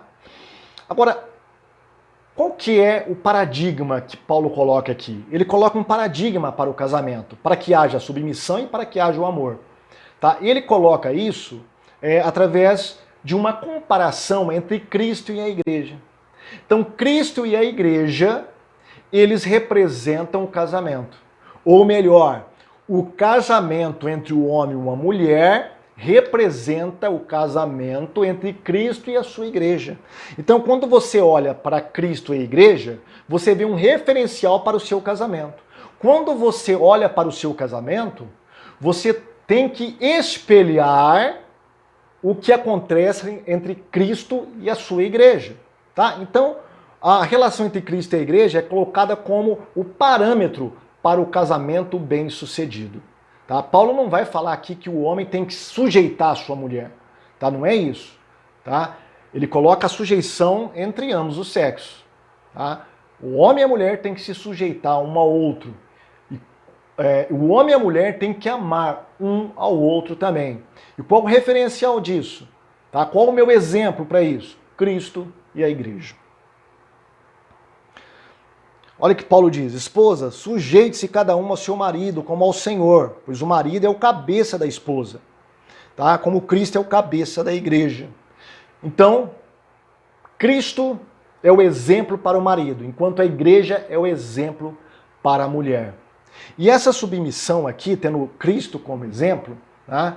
Ela não desmerece o papel da mulher. Eu tenho alguns versículos aqui, por exemplo, Lucas 2,51, fala que Jesus era sujeito aos seus pais. Isso não desmerecia a pessoa de Cristo, essa sujeição. Tá? Por exemplo, em 1 Coríntios 15:28, fala que Cristo se sujeitará a Deus Pai. Isso não desmerece a pessoa de Cristo. Tá? A sujeição de Cristo não é nem um pouco um demérito. Tá? Em 1 Pedro 5,5 também vai falar sobre a sujeição, né? Então, pessoal, por exemplo, lá em Colossenses 3,18, Paulo fala: mulheres, sujeites cada uma ao seu marido, como convém a quem está no Senhor. Tá? Aqui Paulo troca, né, a questão do temor do Senhor, a mulher que teme ao Senhor, por a mulher que está no Senhor.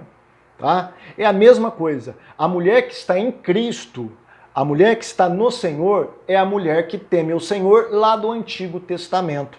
Só que agora ela tem um referencial muito mais próximo dela, que é Cristo e a igreja. Submissão, vamos tirar aqui alguns mitos, né, sobre a palavra submissão. Submissão significa submeter a missão de alguém. Ou seja, a mulher tem que se submeter à missão do seu esposo, do seu marido, como líder do lar. E essa palavra submissão, ela tem a ver, nos meios militares, com a formação de pelotões organizados sobre a tutela de um líder. Tá? Fora disso, tem a ver com uma atitude voluntária de ceder, cooperar, assumir responsabilidade e levar uma carga.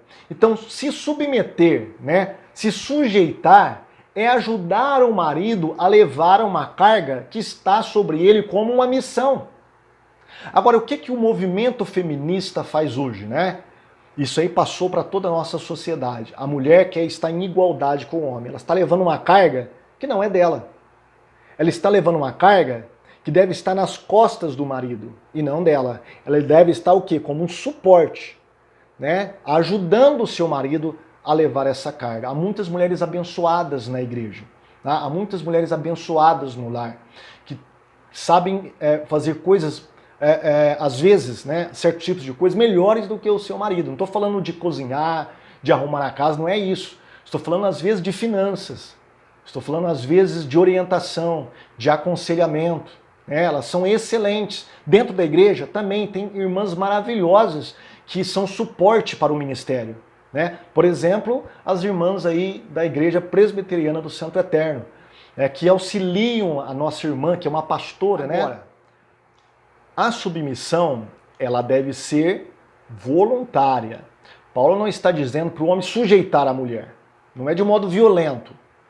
Tá? Não é o homem ir lá e sujeitar a mulher, exigir da mulher, colocar regras em casa, leis em casa, tratar a mulher como se fosse um mini ditador. Não.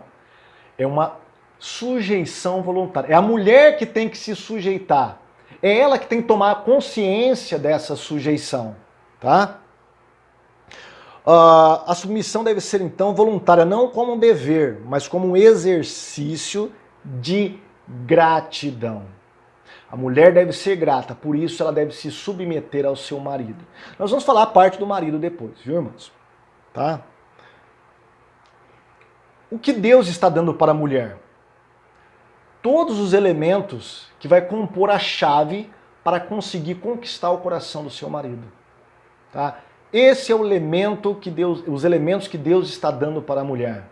Uma mulher sábia, uma mulher que está no temor do Senhor, uma mulher ajudadora, uma mulher auxiliadora, conselheira, inspiradora para o seu marido, que sempre está ali o ajudando a sair, às vezes, de uma depressão, às vezes de uma crise, de um desemprego. Ela está ali ajudando, sendo suporte. Ela está se submetendo muitas vezes à missão e liderança do marido. Deus está dando a chave para a conquista do coração do marido. E isso vai ter um retorno depois. Tá? Vamos ver isso quando analisarmos o papel do marido. Paulo, ele não vai falar apenas da sujeição da mulher ao marido, utilizando Efésios capítulo 5. Ele vai falar em outras epístolas, e até mesmo Pedro vai falar sobre isso. Olha o que ele diz lá em Colossenses. Mulheres, sujeites cada uma ao seu marido, como convém a que está no Senhor. Maridos, ame cada uma a sua mulher, e não a tratem com amargura. Colossenses 3, 18 ao 19. Em Tito, ele vai dar um conselho para Tito ensinar a igreja. Ele diz, semelhantemente, ensine as mulheres mais velhas, a serem reverentes na sua maneira de viver, a não serem caluniadoras, nem escravizadas a muito vinho, mas a serem capazes de ensinar o que é bom. Assim poderão orientar as mulheres mais jovens a amarem seus maridos e seus filhos, e serem prudentes e puras, e estarem ocupadas em casa, e a serem bondosas e sujeitas a seus maridos, a fim de que a palavra de Deus não seja difamada. Como que a palavra de Deus é difamada muitas vezes por mulheres cristãs que não seguem esses conselhos da palavra de Deus, né? Trata o seu marido como uma mundana, né? Uma mulher que não conhece Cristo. Trata o marido em seu casamento.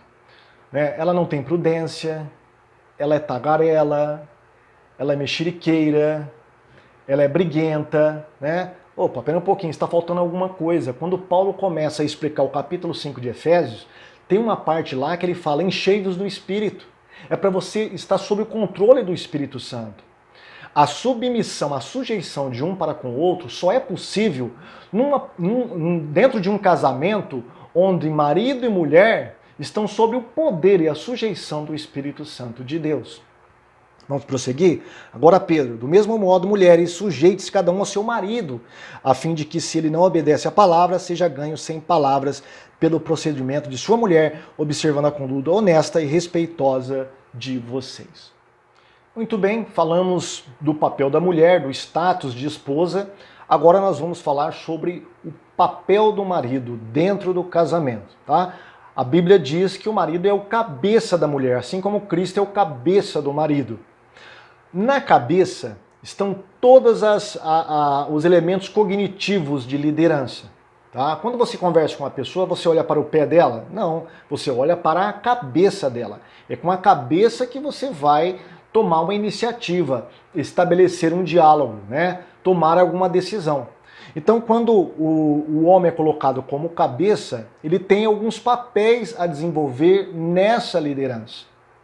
Quando houve o pecado no Éden, quem cometeu o pecado foi Eva que viu a árvore do bem e do mal, né? Foi Eva que chegou próximo a essa árvore, foi Eva que estabeleceu um diálogo com Satanás, foi Eva que pegou e deu fruto ao seu marido e ele comeu, né? Mas quando Deus vai fazer o acerto de conta entre os três, né? Entre Adão, Eva e a serpente, Deus chama primeiro quem?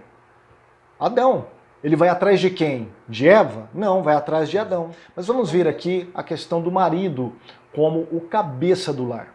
Primeiro, a cabeça. O que tem na cabeça? Bom, na cabeça estão os olhos, tá? Então o marido são os olhos do lar, tá? É o marido que vê, né, se há perigo para a família. É o marido que observa se está faltando alguma coisa para a família, se está faltando alguma coisa para a esposa, para os filhos. É o marido que tem que ficar observando com quem o seu filho anda, tá? O que ele está vendo no seu celular, tá?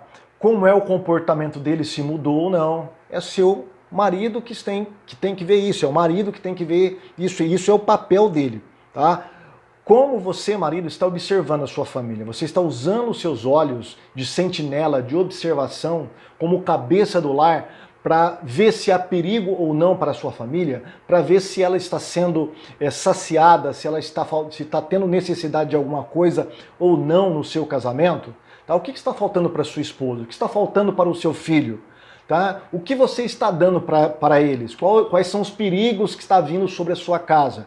Isso é o papel do esposo, tá? De observar essas coisas. Tá? Pegue o celular do seu filho, dê uma olhadinha no seu celular. Tá? Veja o que ele está vendo na internet. Veja com que amizades a sua esposa está estabelecendo relacionamentos. Tá? Isso é papel do esposo, olhar. É papel do esposo ficar vigiando os seus filhos também, tá? Para que eles não corram perigo. As crianças, elas gostam, né, de se aventurar aí, não conhecem a vida e vão se aventurar pelo mundo. E muitas vezes elas vão trazer feridas para dentro de casa. É papel do pai ensinar os seus filhos sobre os perigos que há no mundo. Também os seus olhos foram feitos para notar a sua esposa. Lembra que a mulher, ela tem uma visão periférica das coisas, tá? A mulher é detalhista, enquanto o homem, a visão do homem é panorâmica, tá? E é frontal. A visão do homem é uma visão que capta uma coisa de cada vez. Da mulher não, ela consegue ver as coisas de diversas dimensões, diversos ângulos. Então veja bem, quando a mulher se arruma, tá? Ela se arruma com detalhes, esperando que o marido anote. Quantas vezes a mulher faz toda aquela maquiagem, né? Se adorna, coloca joias e tal, fica bonitona, e o marido não traz uma palavrinha de elogio, né? A gente tem que começar a observar essas coisas, né? A mulher espera que nós observamos isso. Por quê? Porque a mulher tem essa visão detalhista, né? Periférica. O homem não. Mas muitas mulheres não entendem essa diferença no homem. Agora, você, marido, tem que entender como a sua mulher pensa. Ela está esperando que você veja os detalhes desta roupa, desta joia, deste calçado, do cabelo que ela arrumou, tá? Ela está esperando um elogio, está esperando que você veja. É função, papel do homem, né, visualizar isso como cabeça do casamento. E a boca? A boca também está na cabeça. A boca fala sobre provisão. É o homem que tem que alimentar a sua esposa. É o homem que tem que alimentar o casamento. É o homem também que tem que alimentar a sua família. tanto o alimento material, que ele deve ser aquele que vai prover o lar de um alimento material também, do sustento da família, né? Também um sustento emocional, tanto para os filhos quanto para a esposa, e também um sustento espiritual. Tá? Ele tem que trazer a palavra de Deus para o seu lar, ele tem que trazer uma palavra para a sua esposa, ele tem que trazer uma palavra de Deus para os seus filhos. É ele que tem que levar o seu lar aos pés da cruz. Isso é função do homem. Tá? Muitas vezes nós somos muito ruins para elogiar as nossas mulheres. Ela está esperando um elogio seu, você não abre a boca. Muitas vezes, né, nós até achamos que a comida que ela fez, aquele almoço, está excelente, está muito bom. E você come um prato, 2 pratos. Isso mostra que você está satisfeito, que você gostou do almoço que a sua esposa fez. Mas o elogio, ela está esperando o elogio. Mulher gosta de falar, mulher gosta de ouvir.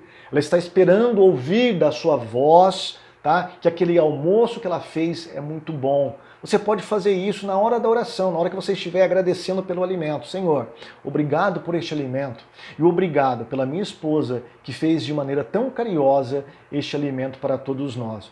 Só isso basta para você elogiar a sua esposa. Mas também você não pode se restringir apenas à oração. Fala, verbalize isso para ela. Olha, parabéns por este almoço, parabéns por esta janta, parabéns por este bolo, enfim. Você pode elogiar a sua esposa. Quando ela estiver bonita, elogie. Tá? Quando ela fizer alguma coisa boa, elogie. Elogie nas pequenas coisas. Celebre as pequenas vitórias dentro do lar. O homem tem dificuldade de verbalizar, de falar. Tá? Mas a mulher espera ouvir. A mulher ela é sensitiva. Ela gosta de ouvir as coisas. Gosta de ouvir a voz do homem. O ouvido também está na cabeça, tá? Não só para ouvir a sua esposa, como eu já falei, a mulher deve ser conselheira, né? Um dos papéis da mulher. Então o homem deve ouvir a sua esposa, mas ele também deve ouvir a voz de Deus para trazer uma solução para o seu lar.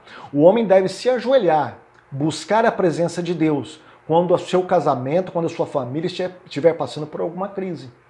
Então, neste momento, o homem sábio, ele ouve a voz da sua esposa e ele ouve a voz de Deus. Tá? Então, os olhos, a boca, o ouvido, tá? Esses são os papéis de liderança do homem, de proteção, de provedor, tá? Daquele que vai cuidar da sua família, que vai trazer proteção para o casamento, vai trazer proteção para a sua família. Uma das coisas que as mulheres gostam mais é de se sentir seguras diante do seu marido ou ao lado do seu marido. Elas precisam de segurança. Elas precisam que seus maridos transmitam segurança para elas. E uma das maneiras de você produzir segurança, ou pelo menos sensação de segurança na sua esposa, é correspondendo aos papéis que a Bíblia dá para você como cabeça do lar, como protetor, como aquele que vai suprir as necessidades não só físicas e materiais, mas emocionais e espirituais da sua esposa. Não espere a sua esposa tomar a frente de liderança, tá? Vá na frente, tome você a liderança, ensine a palavra de Deus, tá? Elogie a sua esposa, elogie as suas crianças, brinque com sua esposa, brinque com as suas crianças, tá? Tenha uma relação conjugal saudável com o seu cônjuge. Olha o que diz Pedro aqui na sua primeira carta, no capítulo 3, versículo 7. Do mesmo modo, vocês, maridos, sejam sábios no convívio com suas mulheres e tratem-nas com honra, como parte mais frágil e cordeiras do dom da graça da vida, de forma que não sejam interrompidas as suas orações. Isso é sério. Percebeu? Você tem que dar honra à sua esposa como o vaso mais fraco. Dar honra é reconhecer o valor da sua esposa. Honrar é reconhecer o valor. Tá? Então, quando você reconhece o valor da sua esposa, seja verbalizando isso, ou seja, através de atos, você está honrando a sua esposa. Né? Ela é a parte mais frágil, então você tem que cuidá-la. Deus a deu na sua mão para que você cuide dela, para que você a trate como se fosse realmente uma princesa, como de fato ela é. Tá? É uma parte mais complexa do casamento. Muitos maridos falam que a mulher é complicada. Não, a mulher não é complicada, a mulher é complexa. Lembra que Deus constrói a mulher como uma obra de engenharia. Ela é complexa. tá? Ela não é complicada. Então você tem que saber entendê-la, distinguir essas diferenças entre homem e mulher, entender a cabeça da sua esposa, saber como ela pensa para dar honra à sua esposa. Só assim que vai acontecer o milagre da sujeição. Tá bom? Vamos continuar. Agora, veja bem, o marido ele deve se portar também como sacerdote do lar. Lembra que eu falei que o marido tem que alimentar espiritualmente também a sua família, a sua esposa, através do ensinamento, através do culto. Né? Muitas vezes nós terceirizamos a educação e o ensino da palavra de Deus para com os nossos filhos. Nós enviamos eles para a escola secular e enviamos eles para a escola dominical. A igreja e o Estado que tem que tomar conta, tem que ensinar e tem que educar. Não. Principalmente a educação, que é a formação do caráter de uma boa pessoa, de um ser humano com qualidades, tá? Isso é educação, tá? Cabe à família e cabe uma responsabilidade muito grande sobre o marido. Tá? A mulher também tem que ensinar, a mulher também tem que educar, mas sobretudo o marido, tá bom? Então, o casamento, ele foi colocado como uma representação do verdadeiro casamento que é entre Cristo e a igreja. Assim como a esposa, ela deve se espelhar na igreja para se submeter ao marido, como a igreja se submete a Cristo, o marido também tem que amar a igreja como, amar a esposa como Cristo ama a igreja, tá? Cristo e a igreja é o referencial. O casamento se baseia nisso, tá? Nesse referencial. Por isso que Paulo fala, eis que vos digo um mistério, mas eu me refiro entre Cristo e a sua igreja. Não estou falando só de casamento. O casamento é uma consequência. O protótipo maior aqui, tá, é Cristo e a igreja. O casamento cristão, ou o casamento do homem e da mulher, eles apontam para um bem maior, eles apontam para algo maior, que é o casamento entre Cristo e a igreja. Assim como os animais do Antigo Testamento, eles não tinham um fim em si mesmo, mas apontavam para um sacrifício maior que é Cristo, assim o casamento, ele aponta para um casamento maior. Ele não tem uma finalidade nele mesmo, mas aponta para um casamento maior, que é entre Cristo e a igreja. No antigo Israel, era Javé e o povo de Israel. Há vários versículos que Deus se comporta como o marido de Israel. E Israel é a esposa, né, de Javé. Assim também agora no Novo Testamento é a igreja com Cristo, tá bom? O casamento, então, ele serve como um meio de levar a sua esposa à salvação. Assim como o sacrifício de Cristo, o amor de Cristo foi um amor sacrificial que levou ele dar a sua vida para a igreja, para salvá-la, assim também o amor do marido deve ser um amor sacrificial para, em última instância, ele poder salvar a sua esposa e o seu casamento, salvar os seus filhos e salvar a sua esposa. É claro que é Cristo que é o salvador de tudo, mas eu estou falando que o marido tem a incumbência de levar a sua esposa à salvação. Quando você estiver no céu, você vai ter que dar conta dos seus filhos e da sua esposa. O que você fez com eles? Será que nós vamos nos portar como Noé, que conseguiu salvar toda a sua família na arca? Será que nós vamos conseguir levar toda a nossa família para a arca? O objetivo maior do casamento é o marido levar a esposa à salvação. Assim como Cristo pega a igreja e lava ela com a palavra, e a santifica, e adorna com a justiça, assim o marido também tem que levar a sua esposa, né, a uma vida espiritual mais plena, para que ele possa levá-la a entrar nas portas dos céus. Então o casamento tem essa finalidade. O marido ele tem que ter um amor sacrificial pela igreja, o mesmo amor de Cristo, o amor sacrificial pela esposa, o mesmo amor de Cristo que ele teve pela igreja. Agora vamos tirar outro mito aqui. Nós falamos sobre o mito da sujeição, né? Nós vimos que sujeição não é algo demeritório, ou seja, não é uma questão inferior para a mulher não está sendo menosprezada, né, como se fosse uma empregada, quando a Bíblia fala para ela se sujeitar ao marido, porque ela tem como exemplo a igreja que se sujeita a Cristo.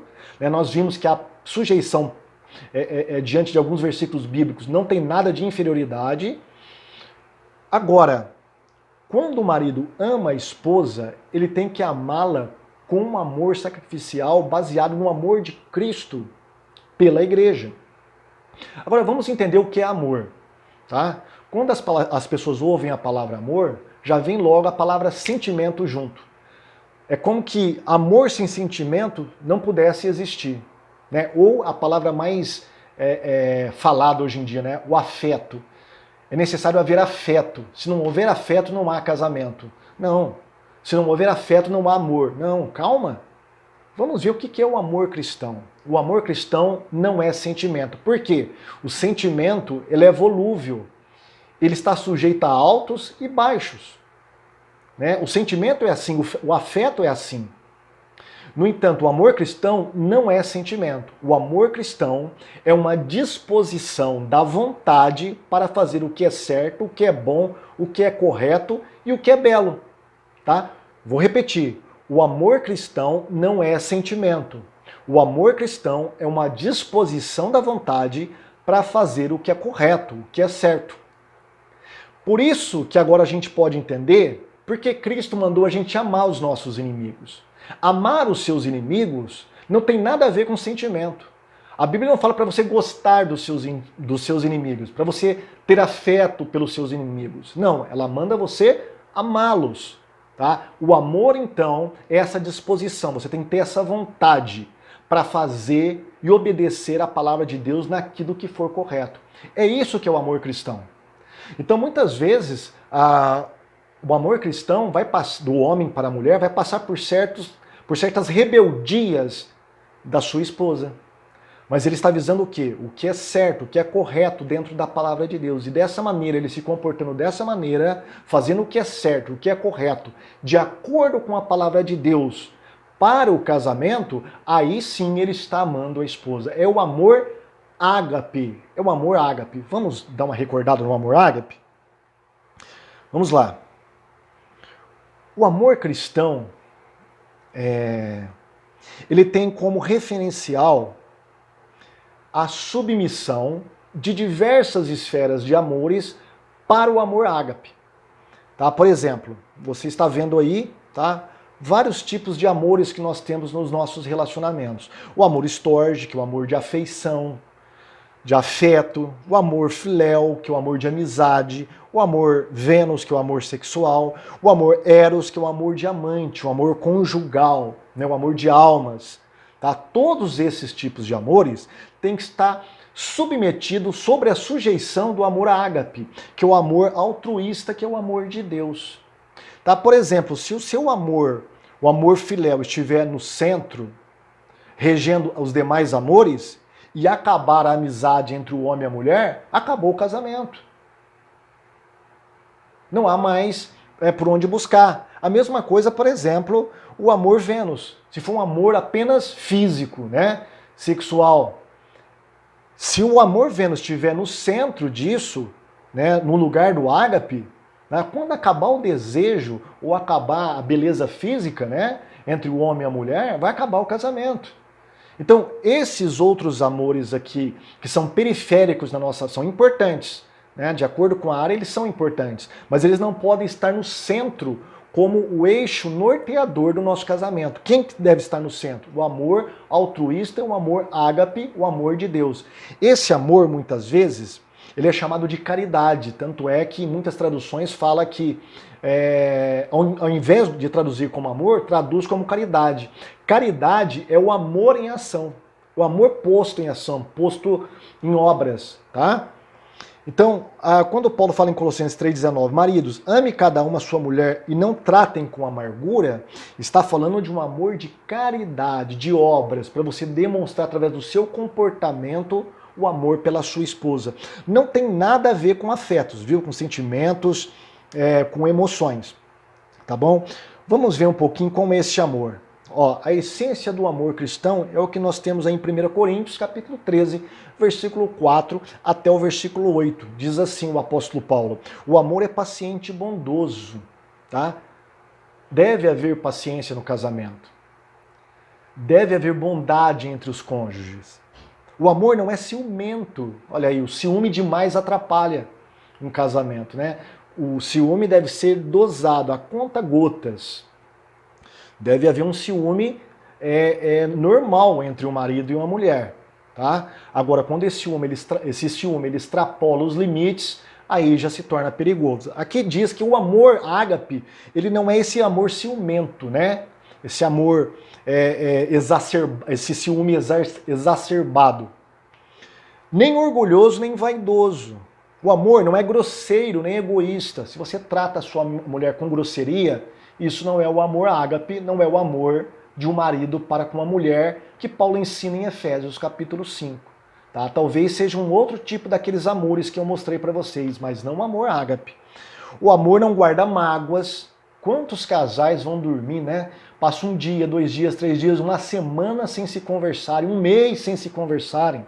Tá? Quantos divórcios e separações são feitas, né, baseadas nesse distanciamento entre o homem e a mulher, porque não há diálogo, não há comunicação muitas vezes. O amor não fica alegre quando alguém faz alguma coisa errada. Quando o seu cônjuge erra, você não fica alegre, né? Você não espera a sua esposa estar errada, sua esposa errar, tropeçar para você se alegrar. Isso não é amor, pelo menos não é o amor ágape, tá bom? Mas se alegra quando alguém faz o que é certo. O amor nunca desiste, porém suporta tudo com fé, esperança e paciência. O amor é eterno. O amor não desiste, mas tudo suporta. Por que muitos casamentos estão acabando? É porque, na verdade, não existe o verdadeiro amor. Eles colocaram um daqueles amores que eu falei para você, tá? Ou seja, o filéu, ou seja, o storge, ou seja, o Vênus, tá? O Eros, qualquer um desses amores está no centro, está no trono, está na vida de cada um, está no casamento, está na família. E quando esses outros amores estão no trono, seu casamento vai ficar desequilibrado. É necessário, eles não dão suporte, tá? Para esperar com fé, com paciência, com esperança. O amor tudo suporta. Esses outros amores, eles têm bases frágeis para suportar o casamento. O único amor que é uma base muito forte, forte mesmo para suportar o casamento, é o amor ágape, que é a essência do amor cristão. Ele não é grosseiro, ele não se magoa, ele não se alegra com o que está errado, com o desastre do próximo, ele não desiste, ele sempre vai procurar buscar não novos caminhos, mas buscar consertar. Lembra que eu falei daquela música, né, daqueles cantores? Buscar consertar a velha estrada, ou seja, consertar. Se há uma crise dentro do casamento, ele não vai partindo para o divórcio, né? Ele não vai tentando separar, resolver isso através da separação, buscando outra mulher. Porque muitas vezes, se você buscar outra mulher, ela vai trazer os mesmos problemas para dentro do casamento. Não vai mudar, você tem que encarar os seus problemas, você tem que resolver, junto com a sua esposa, junto com seus filhos, os problemas que muitas vezes é uma crise conjugal. Então deve haver comunicação, deve haver diálogo entre o casal. E quando nós temos o amor cristão, que é a disposição para fazer o que é correto, uma disposição da vontade para fazer o que é correto, aí sim nós temos uma base firme para o nosso casamento e, consequentemente, para a nossa família, para os nossos filhos. Então, vamos tentar quebrar essa reação física, né? A lei de Newton aplicada no casamento é essa quebra do ciclo insano. A lei de Newton, da ação e reação, diz o seguinte: para toda ação existe uma reação igual e contrária. Tá? Lei de Newton. Vamos aplicar isso no casamento. Tá? Quando o marido trata a esposa mal, ela vai, por sua vez, retribuir na mesma medida e de maneira contrária. Tá? Ou seja, ela vai também trazer para você, tá, maldades, críticas, queixas, e aí o casamento vai por água abaixo. Vamos quebrar então esse ciclo que está em muitos casamentos. Como que é esse ciclo? Sem amor, tá? Esse amor sacrificial, essa disposição da vontade para fazer o que é correto no seu casamento, para exercer o papel que Deus te deu de marido, tá? Sem esse amor, ela vai reagir sem respeito. E respeito é tudo o que o homem quer e precisa. Mas como ele não está correspondendo com amor, tá? Ela não está se submetendo com respeito para com seu marido. Ela não correspondendo com respeito ao seu marido, ele reage com menos amor ainda. Percebeu que é um ciclo insano que estabelece uma crise no casamento? Quando você não ama de modo sacrificial como Cristo amou a igreja, a sua esposa, ela não vai se submeter como a igreja se submete a Cristo por causa do amor dele sacrificial. E isso não vai acabar nunca, a não ser que vocês parem, se sujeitem ambos uns aos outros pela palavra de Deus e comecem a averiguar quais são os papéis de ambos no casamento. Tá? Busque a presença de Deus, busque o poder do Espírito Santo. Não é à toa que Paulo fala lá no meio do capítulo, né? Enchei-vos do Espírito. Por quê? Porque somente um casal que tem o Espírito Santo que pode se submeter uns aos outros. Se submetendo uns aos outros, o marido vai gerar amor e a mulher vai gerar submissão. Tá? Aí nós vamos ter um ciclo saudável. Quanto mais amor ele dá para ela, mais ela se submete a ele. Quanto mais ela se submete a ele, mais ele a ama. Olha que coisa maravilhosa, que coisa bonita, né? Aí está o segredo, aí está a chave de um casamento bem-sucedido. E aí está a redenção do casamento que Deus veio trazer para o ser humano através da cruz de Cristo, através da redenção de Cristo. Então nós falamos sobre criação, sobre queda e agora nós estamos falando sobre redenção. E a redenção está em obedecer o manual de construção do casamento. E ele está na palavra de Deus e Paulo traz de modo bem específico isso no capítulo 5 da sua epístola aos Efésios. Muito bem, meus irmãos. Espero que essa palestra tenha ajudado algum casal, alguma família, né, que esteja assistindo neste momento, que Deus possa tocar no seu coração, que o Espírito Santo possa falar melhor. Se você está passando por uma crise no casamento, opa, para um pouquinho, vamos consertar as coisas, tá?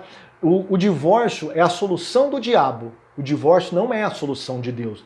A Bíblia diz, lá no profeta menor, não me lembro qual é o profeta, que Deus odeia o divórcio. Deus odeia o divórcio. O divórcio não é coisa de Deus. Jesus falou sim que a carta de divórcio é por causa da dureza do coração das pessoas.